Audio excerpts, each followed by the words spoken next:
Good morning, everyone. This is the news for Friday, September 26th. Former FBI Director James Comey has been indicted. According to multiple reports, the Justice Department got the indictment from a grand jury in Virginia. Here's more from News Nation's Elizabeth Vargas. On charges of lying and of obstruction of justice. The case is, of course, all tied to Comey's 2020 testimony to Congress, we believe, about ties between Russia and Trump's 2016 presidential campaign. Attorney General Pam Bondi just posted, "No one is above the law." Today's indictment reflects this Department of Justice's commitment to holding those who abuse positions of power accountable for misleading the American people. We will follow the facts in this case where they go. Comey is the first former senior government official to face prosecution in connection with this case.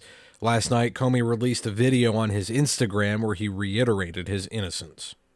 Planned Parenthood could owe $1.8 billion back to the state of Texas.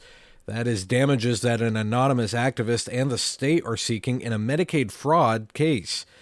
The case stems from Texas's revocation of Planned Parenthood's Medicaid eligibility status following reports several years ago that the organization was selling fetal tissue.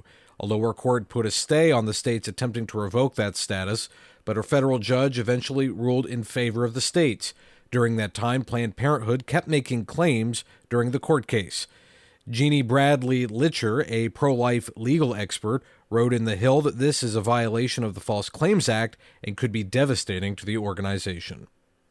President Trump welcomed the leader of Türkiye at the White House yesterday. President Recep Tayyip Erdogan denounced Israel at the UN this week for what he called genocidal actions in Gaza. During a joint appearance in the Oval Office, Trump said he hopes to get a lot done with Erdogan in terms of trade, investment, and defense. Trump called Erdogan a tough guy and said they'll be discussing the possible sale of American fighter jets to Turkey based on what the two leaders achieve in talks. Defense Secretary Pete Hegseth has ordered hundreds of U.S. admirals and generals from around the world to head to Virginia for a meeting. That's according to multiple reports, which say the reason for that meeting is unclear. It's expected to take place at a military installation in Quantico. And officials say the gunman in this week's shooting at a Dallas ICE facility said he wanted to, quote, maximize lethality against ICE agents.